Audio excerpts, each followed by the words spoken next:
RFC. RFC. RFC. RFC. RFC.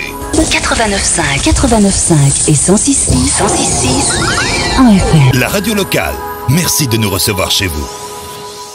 Philharmonie, votre nouvelle émission de sophrologie et de coaching de vie. Présentée et animée par Georgie et Bill, Philharmonie, c'est tous les deuxièmes mardis du mois, entre 11h et 12h sur Radio Fréquence Caraïbes. Philharmonie, c'est une émission de causerie sur des sujets de société et d'actualité, des thèmes qui parleront de psychologie et de spiritualité, des moments de positivité de la pensée, de la parole et des actions. Philharmonie, votre émission pour le bien-être du corps et de l'esprit, alors gardez l'écoute.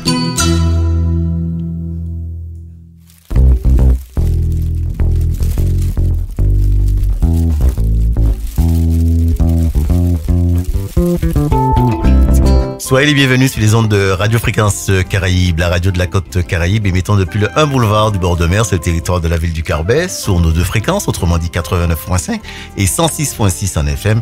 Et notre nouveau site web, d'ailleurs, je vous invite à faire un tour sur le www.fréquencecaraïbes.com et bientôt sur le DAB+, au centre et au sud de la Martinique.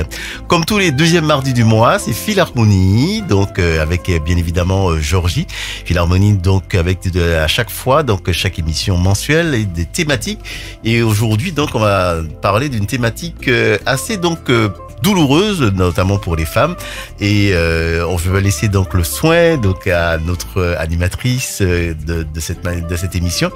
Autrement dit, Georgie, que je vais saluer de suite. Bonjour Georgie. Bonjour Bill et bonjour à toutes les auditrices, à tous les auditeurs de Radio Fréquence Caraïbes. Je le disais donc, comme tous les deuxièmes mardis du mois, une thématique. Et la thématique du jour, c'est une thématique, je me disais, assez douloureuse pour les femmes, voire même les petits enfants, les petites filles. Alors oui, il s'agit de l'excision que l'on appelle MGF, mutilation génitale féminine. Donc je vais expliquer tout le long tout ce qui se passe et vous allez bien comprendre. Donc la MGF concerne les femmes avec toutes les formes de mutilation qu'une femme pourrait subir au niveau de ses organes génitaux externes. Donc nous venons justement le 8 mars de rendre hommage aux femmes et par cette journée-là qui est dédiée à, justement, c'est pour les droits internationaux des femmes. C'est parce que ce n'est pas respecté qu'on continue à lutter et aussi à faire perpétuer cette journée spéciale. Et j'ai donc décidé, avec ce sujet, de rendre hommage à toutes les femmes qui subissent ces violences ignorées par elles-mêmes dans certaines régions de la planète. Donc, nous ne sommes pas concernés, nous Françaises, qu'on soit ultramarines ou celles de l'Hexagone. Donc, mais il se pourrait que l'on rencontre ce problème chez une voisine qui est venue d'ailleurs vivre chez nous, comme celles qui sont arrivées en Europe et qui aussi, comme c'est le personnel médical, découvre lorsque l'on emmène les petites filles à la PMI, lorsque les médecins justement doivent accoucher les femmes en hôpitaux. On voit justement ces pratiques. Donc je parle de ce problème car le monde bouge, on voyage et on tombe amoureux de l'autre, venant d'une autre culture, d'une autre religion, d'une autre couleur, d'un autre âge. Donc on crée ces énergies-là entre nous avec les voyages et donc on peut se retrouver justement avec notre fils qui va tomber amoureux ou notre frère d'une femme qu'il a peut-être vue mais qui ne sait pas que cette femme a été mutilée au niveau de ses organes génitaux. Donc je ne me limite presque en rien, comme on le sait souvent, et surtout s'agissant de l'amour qui n'a pas de frontières, de religion, qui n'a pas d'âge, qui n'a pas de couleur. Un de nos enfants aussi, comme je l'ai dit, pourrait tomber amoureux. Donc, c'est des gens qui ne se limitent pas, qui laissent seulement parler l'amour. Alors, savoir ce qui se passe chez l'autre en matière de tradition, de culture et de pratique, tout autant positif que négatif, est signe d'un esprit ouvert. Donc, aller vers l'autre, connaître ses pratiques, connaître sa culture. C'est important, nous devons tous apprendre à converger ensemble, à se connaître. Alors, c'est aussi ce signe-là que je veux justement, que l'on veut avoir. Et c'est un certain savoir, d'être instruite, Ne pas mourir ignorant en quelque sorte, de savoir que ça existe et comment ça se passe. Alors, venons à notre sujet, si criant pour ma personne, parce que c'est vraiment criant pour moi. D'accord. Très bien. Donc justement, donc venons-en donc à cette définition de la MGF, autrement dit donc la mutilation génitale féminine, Georgie. Alors, il s'agit justement on parle de mutilation génitale féminine, on en l'appelle opération, qui consiste à abolir les parties génitales externes de la femme, soit totalement ou soit partiellement. Donc, il s'agit de ces parties du corps sexué de la femme. Alors, je vais les énumérer. Donc, d'abord le clitoris, les petites lèvres, les grandes lèvres, mais savoir aussi qu'il existe une autre pratique barbare qui s'appelle l'infibulation, qui est une mutilation sexuelle féminine par laquelle on enlève toute possibilité de relation sexuelle à la femme en suturant, donc en cousant, donc on va coudre, ou en passant un anneau à travers les petites lèvres de la vulve. On lui laisse un étroit canal pour l'écoulement des fluides, donc les règles, urines, etc. Alors, vous pourriez vous demander comment une femme peut se laisser faire sans se rebiffer, sans se rebeller, sans dire que je refuse. Donc, comment se battre pour empêcher de subir cela? Ces femmes-là n'ont pas des fois le choix. Il faut savoir que dans certaines régions d'Afrique où la pratique se perpétue, on le fait lorsqu'on est bébé. Déjà, comment un bébé peut se défendre? Parce que certaines petites filles, à 8 jours après la naissance, sont déjà en train d'être excisées. Et certaines beaucoup plus tard, voire l'âge adulte, c'est-à-dire que ce sont des fois des adultes consentantes, et on verra la raison. Très bien. Justement, parlons, Georgie, des ONG qui mènent un travail en ce sens. Alors, il y a beaucoup d'ONG qui ont sillonné ces régions en question afin de sensibiliser contre cette violation des droits humains, des droits de la femme et surtout contre les souffrances psychiques, physiques et mentales. Donc, je disais, j'ai beaucoup voyagé, vous le savez, en Afrique. J'ai vécu même en Afrique. Mais dans la région où je vivais en Afrique, cela ne se pratiquait pas. Mais je suis allée au Tchad et mes amis qui justement en parlent beaucoup en ce moment sont des Tchadiens, dont une sage-femme qui est une grande amie. J'ai aussi cette amie qui m'avait invitée à venir parler justement aux personnes concernées qui ont subi justement des violences par rapport à la dictature qui s'est nabrée à exercé sur les Tchadiens à l'époque, et c'est une avocate qui s'appelle Jacqueline Modéina, qui est une très grande amie, pour moi une grande sœur, qui se bat aussi contre les mariages précoces et contre l'excision. Donc j'ai été au cœur même de ces associations, et même à Paris, donc mon amie Rosalie Solkheim qui s'en occupe aussi. Alors là, je vais parler plus tard du Tchad. Donc, il faut savoir aussi qu'en Somalie, dans la corne de l'Afrique, dans l'est de l'Afrique, une fois l'opération terminée, on va appliquer des médicaments traditionnels, donc des herbes ou je ne sais quoi.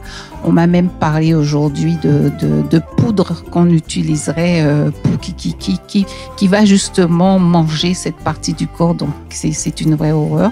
Donc, on va ligoter la femme ou la fille de la hanche jusqu'au pied pendant 8 jours. Et une fois que c'est cicatrisé, on va la délier, la défaire de ses liens, de ses bandages.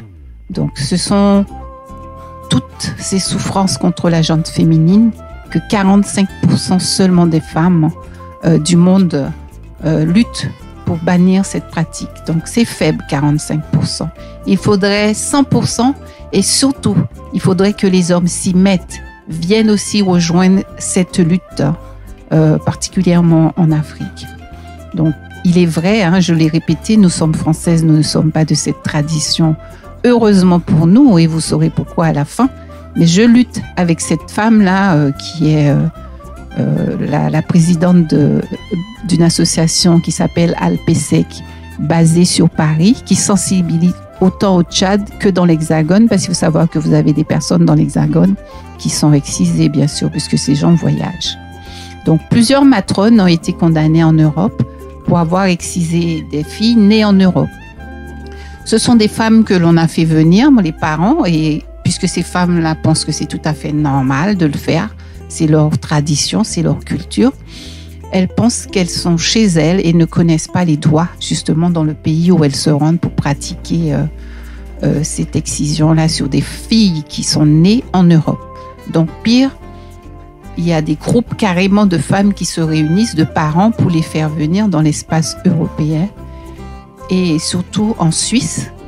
Et nous avons eu un procès assez médiatisé il y a quelques années pour une matrone qui a été condamnée. Les parents aussi ont été condamnés. On a pris cette matrone et on l'a utilisée justement après plusieurs formations, après plusieurs prises de conscience de la dangerosité de cette pratique sur les femmes, pour pouvoir maintenant sensibiliser les femmes. C'est elle qui le faisait, maintenant elle leur dit d'arrêter. Et c'est très bien. Quelle est donc l'origine de cette pratique, Georgie? Alors, pendant longtemps, on a accusé l'islam justement d'être à l'origine de cette pratique parce qu'il y a cette pratique chez certains musulmans qui ne sont pas africains. Alors, je vais parler des chiites, par exemple, en Turquie. Mais aussi, j'ai découvert qu'on la retrouve au Yémen, en Malaisie, en Indonésie et aussi aux Comores.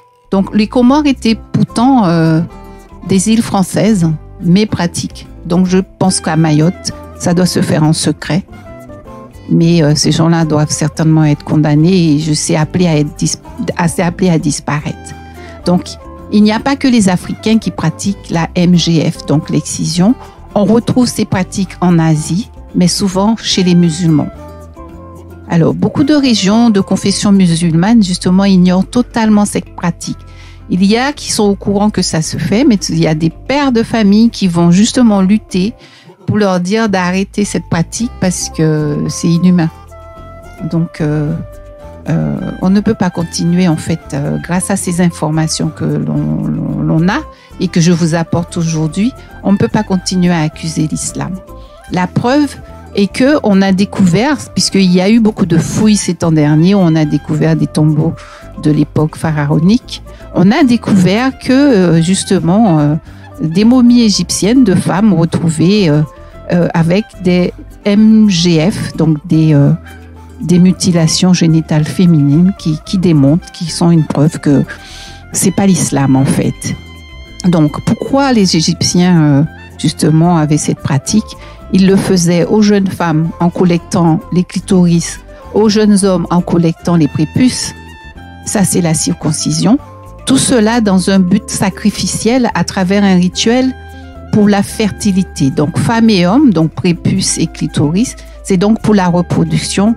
On voulait avoir des enfants, on voulait avoir une descendance. Et ça, c'est tout à fait humain, c'est normal. Mais la manière dont ça a été fait, non, c'était pas humain. C'est Philharmonie, comme tous les deuxièmes mardis du mois. Donc, nous parlons de la MGF. Parlons justement de l'aspect, donc, sociologie de cette pratique, Georgie. Alors, au niveau de la sociologie, on va parler des effets néfastes. Alors, au niveau psychosocial, c'est une tendance où les hommes dominent et la femme est soumise. Elle n'est pas libre ni épanouie. Donc, il faut savoir que ces femmes, le fait qu'elles soient amputées d'une partie de leur corps et que les hommes les recherchent, elles pensent qu'elles sont justement inférieures aux hommes. Donc, elles sont soumises et par là même, elles ne sont pas libres, elles ne sont pas épanouies. Alors, je vais utiliser le terme non coupé des fois qui n'est pas tellement joli, qui d'ailleurs est un peu violente. Et c'est ainsi que les femmes se déterminent lorsqu'elles ont été excisées. C'est que je suis coupée ou je suis pas coupée. Et ce sont des femmes qui n'ont pas connu l'excision, des femmes qui sont émancipées. Elles sont à l'aise dans les sociétés qui se libèrent de cette pratique. Et quel que soit, si elles ne connaissent pas, ces femmes sont totalement épanouies, ce qui n'est pas le cas des femmes qui ont été excisées. Donc la subtilité, on sait que c'est mauvais d'être mutilée lorsque certaines prennent conscience et bien que ça leur fasse 2 castrations donc dans le corps et dans l'esprit, celles qui ont conscience de cela cessent cette pratique. Il y a certaines qui se battent avec la famille pour leur dire d'arrêter de continuer cette pratique au niveau des filles qui sont arrivées dernièrement dans la famille. Donc la pratique à la dent dure, ça on le sait. Même les lois qui ont été votées contre cette pratique ont été reléguées au placard par le poids de la tradition. Donc, c'est quand je dis que ça a la dent dure, c'est-à-dire que ça fait longtemps que cette pratique perdure, mais il y a des endroits où on a ramené cette pratique alors que ça n'existait pas, particulièrement au Tchad. Les parents donc vont donner leur fille pour être excisée en groupe. Ces gens-là se réunissent et se disent on fait venir une seule matrone et puis on va exciser nos filles, on va faire exciser nos filles parce qu'on est sûr qu'elles vont trouver un mari puisque les hommes n'épousent que ces femmes-là. Et c'est comme une dot en fait. Et fort heureusement, les voyages, l'Internet permettent que certaines comprennent les conséquences de cette pratique et qu'elles sont les seules à être ainsi. Et que partout dans le monde, les femmes sont bien parce qu'elles ne connaissent pas cette pratique. En parlant justement de conséquences, parlons des conséquences physiques, Georgie. Alors, les conséquences physiques, c'est quoi? On se coupe la peau, on commence déjà à sentir cette douleur et ça va dépendre de la profondeur de la plaie. Donc, c'est pour vous dire qu'on vous enlève un morceau de votre et c'est des parties très sensibles, on le sait dans ces endroits-là. Donc, ce sont des douleurs atroces. Sous l'échelle de la souffrance et dire que certaines tombent dans les pommes tellement ça fait mal. Nous allons aussi parler des infections, microbes, bactéries qui entraînent la mort souvent par septicémie. Donc il y a aussi les hémorragies qui peuvent justement entraîner la mort. Et donc déjà on élimine pas mal les femmes avec cette pratique malheureusement. Et puis contracter des IST qui sont des infections sexuellement transmissibles. Toutes les lames qu'on a utilisées, gilettes ou autres couteaux bien aiguisés, qui n'ont pas été désinfectés. On rappelle que c'est en groupe souvent qu'on pratique et il suffit qu'il y en ait une qui ait eu le VIH et voilà, on peut contaminer tout le groupe avec ces lames qui n'ont pas été désinfectées. Autre conséquence qui a aussi son aspect très important, ce sont les conséquences psychiques, Georgie. Alors, bien qu'on ait interdit la pratique, à part des lois qui ont été votées, ces lois sont devenues inutiles parce les femmes qui vont être excisées, en fait, seront respectées lorsque les hauts dignitaires abandonneront la pratique. C'est-à-dire que ceux qui sont censés faire appliquer les lois pratiquent eux-mêmes cette tradition. Donc, on veut préserver cette tradition, même si mauvaise, parce qu'on a plusieurs témoignages d'hommes qui mordicus se battent pour que cela perdure. C'est pas leur corps que l'on coupe, donc ils s'en fichent parce que c'est de la maltraitance en fait. Donc, parmi les groupes, si une fille le groupe de filles qui a été en excision, si une fille venait à mourir, on va l'enterrer sans avertir les parents. Et on va l'inhumer sans cérémonie, on fait un trou, on la met, on met des branchages, mais c'est tout. Donc les bêtes sauvages peuvent venir récupérer le corps et ce n'est qu'après que les parents voient que leur fille ne rentre pas, savent, voilà, ils savent que leur fille est morte, c'est tout. Mais on l'accepte parce que c'est ainsi, c'est leur tradition. Donc les filles mariées trop tôt, souvent à une personne très âgée, donc j'explique bien, ont des accouchements très difficiles. Des fois, si c'est une fille qui a été cousue, c'est très difficile justement d'avoir son premier rapport sexuel.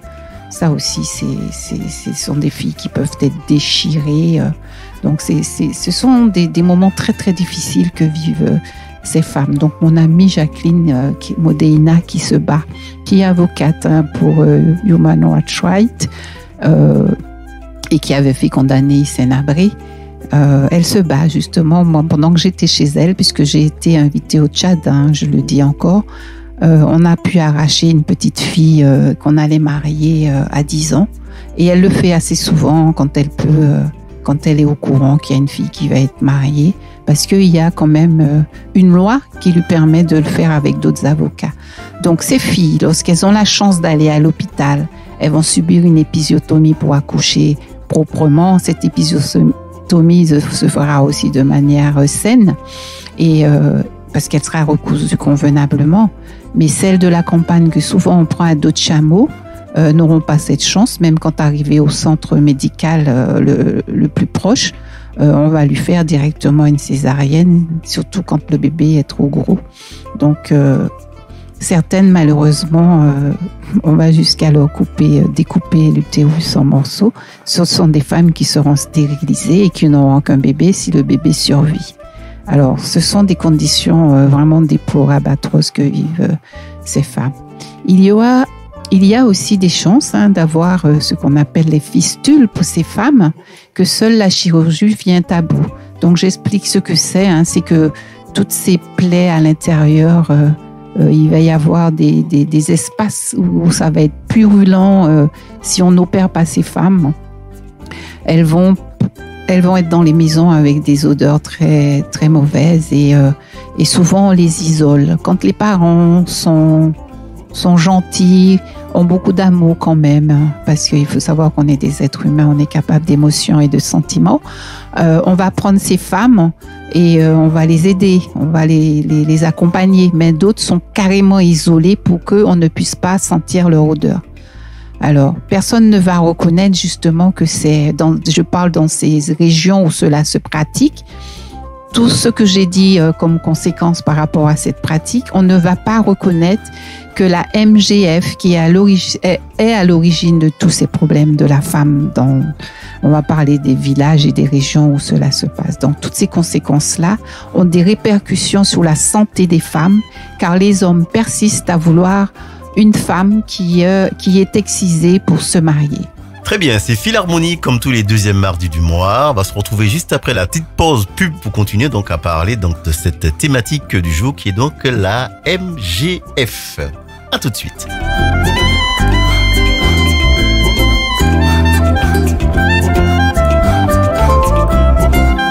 De retour dans le cadre de notre émission mensuelle, donc comme tous les deuxièmes mardis du mois, c'est Philharmonie. Donc nous parlons d'excision de femmes plus précisément. Et parlons maintenant, Georgie, de l'aspect des conséquences économiques de cette pratique. Alors malheureusement, c'est grâce aussi à l'argent, à ce que ça rapporte, que aussi cette tradition se perpétue. Parce qu'il faut payer toute la chaîne de la pratique. Déjà, la personne qui va trouver la matrone elle-même, et puis il y a des fêtes tout autour de cette cérémonie-là. Donc cela fait partie de l'économie, c'est un pouvoir, un jeu d'argent. Et je veux encore parler de ces hauts dignitaires, de ces politiques qui ne veulent pas voir disparaître cette pratique inhumaine où le corps de la femme est un enjeu entre leurs mains. Donc pourquoi les politiques ne sont pas prêts à bannir la pratique? Car ils aiment tellement la place qu'ils occupent dans la société et qu'ils ne feront rien en fait. Donc c'est la peur de perdre le fauteuil qu'ils occupent et la peur surtout des électeurs adeptes de la pratique ne puissent plus voter pour eux lors des prochaines élections. Donc cela se passe. C'est un peu de la manipulation de l'esprit quelque part. C'est pervers. Donc certaines femmes n'ayant connu que ce sexe sans clitoris se battent aussi aux côtés de ces hommes pour continuer à faire perdurer la pratique. J'ai ressenti aussi une sorte de jalousie et d'ailleurs on m'a témoigné de cette jalousie. Et c'est une grande ignorance. Quand je disais qu'il fallait pas trop qu'on les fustige, qu'on soit là en train de critiquer négativement, c'est que c'est l'ignorance tout simplement. Ce sont des personnes incultes pour la plupart qui ne sont pas allées à l'école ou qui sont restées très peu de temps à l'école. Donc, elles ne savent pas faire la différence. Des gens de village, c'est souvent ces personnes-là qui continuent à perpétuer ces traditions.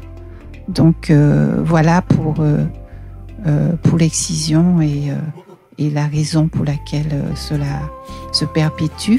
Je veux aussi dire que par rapport à ces jalousies, il y a des femmes qui n'ont pas été excisées, qui sont souvent moquées par celles qui sont excisées. Elles ont tellement subi ce harcèlement qu'elles vont demander à être excisées. Et elles sont adultes, c'est-à-dire que celle-là, elle est consentante. Et c'est bien dommage que le harcèlement moral puisse avoir cet impact négatif sur des personnes qui sont saines d'esprit. Combien, justement, parlons de chiffres, combien de femmes dans le monde donc qui subissent ou qui pratiquent cette pratique de la MGF, Georgie? Voilà, selon les derniers chiffres de l'Organisation mondiale de la santé, donc l'OMS, il y aurait 230 millions de femmes excisées dans le monde. Et est-ce irréversible?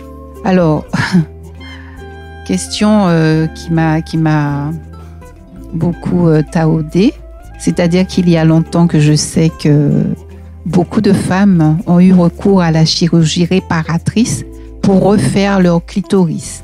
Alors, je vais bien expliquer que le clitoris n'est pas seulement la partie externe, ce petit monticule que l'on voit sur la vulve, au milieu de la vulve, que l'on enlève, c'est ça qu'on enlève.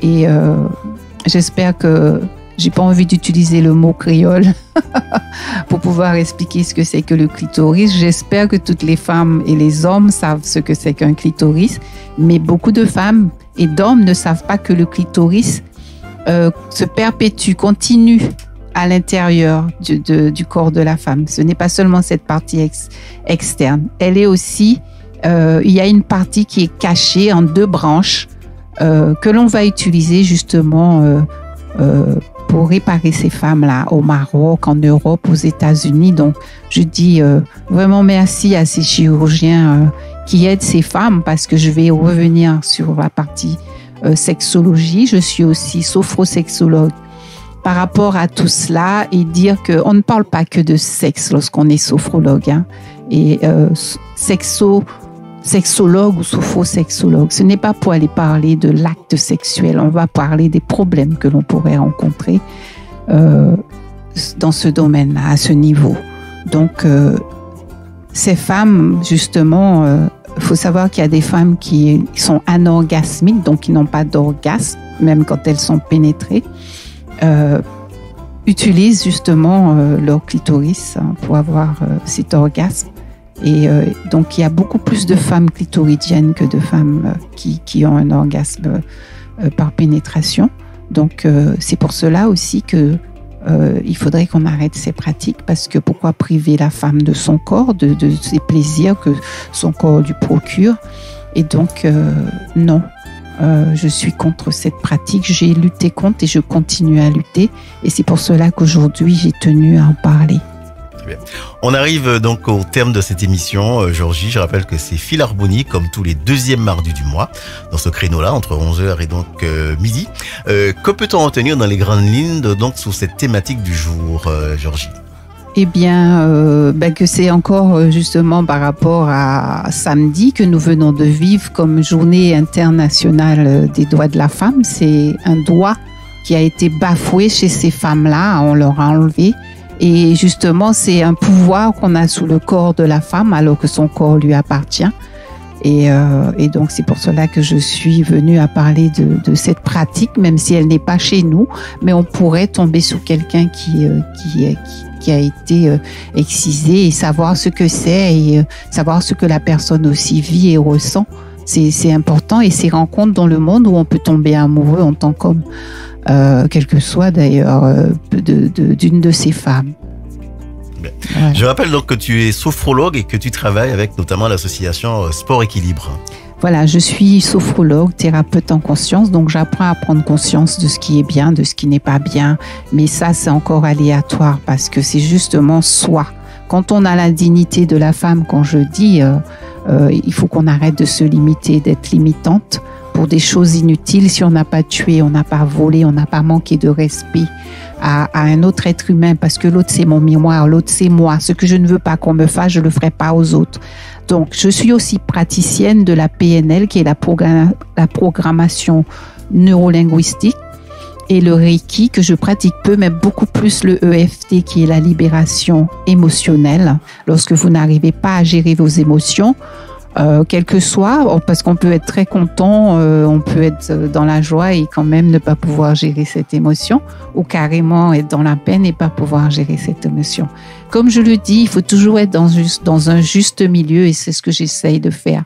Je suis aussi masseuse, et je pratique aussi la réflexion palmaire, beaucoup moins, et voilà, je donne aussi Je reçois en individuel à un cabinet qui est à Saint-Pierre en face du musée. Je peux aussi avoir des consultations par WhatsApp et le paiement par PayPal. Et j'ai aussi, j'attends d'ailleurs que ce groupe-là se forme de 18h à 19h au LCR à Bois-d'Anneau-Carbet. Je vais laisser mon numéro de téléphone qui est un numéro de Paris, 07 69 85 86 80. Que des quoi 80, c'est facile à retenir. Donc, je répète, 07 69 85 86 80. Voilà ce qu'on pouvait dire pour cette émission d'aujourd'hui de Philharmonie. Donc, comme tous les deuxièmes mardis du mois, sur cette thématique, donc l'excision de la MGF, qui veut dire, Georgie? La mutilation génitale de la femme. Féminin, quoi. On se retrouvera donc le mois prochain pour une nouvelle émission, une nouvelle aussi thématique. Et puis, bien évidemment, cette émission sera rediffusée sur notre nouveau site. D'ailleurs, je vous invite encore une fois à aller faire un tour. C'est www.fréquencecaraïbes.com. À bientôt, Georgie. À bientôt, Bill. À bientôt, tout le monde. On se retrouve le mois prochain. Merci beaucoup pour l'écoute.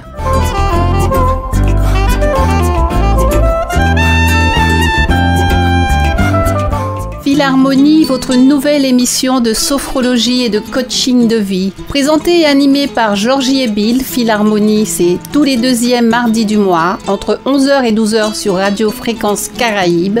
Philharmonie, c'est une émission de causerie sur des sujets de société et d'actualité, des thèmes qui parleront de psychologie et de spiritualité, des moments de positivité de la pensée, de la parole et des actions. Philharmonie, votre émission pour le bien-être du corps et de l'esprit, alors gardez l'écoute.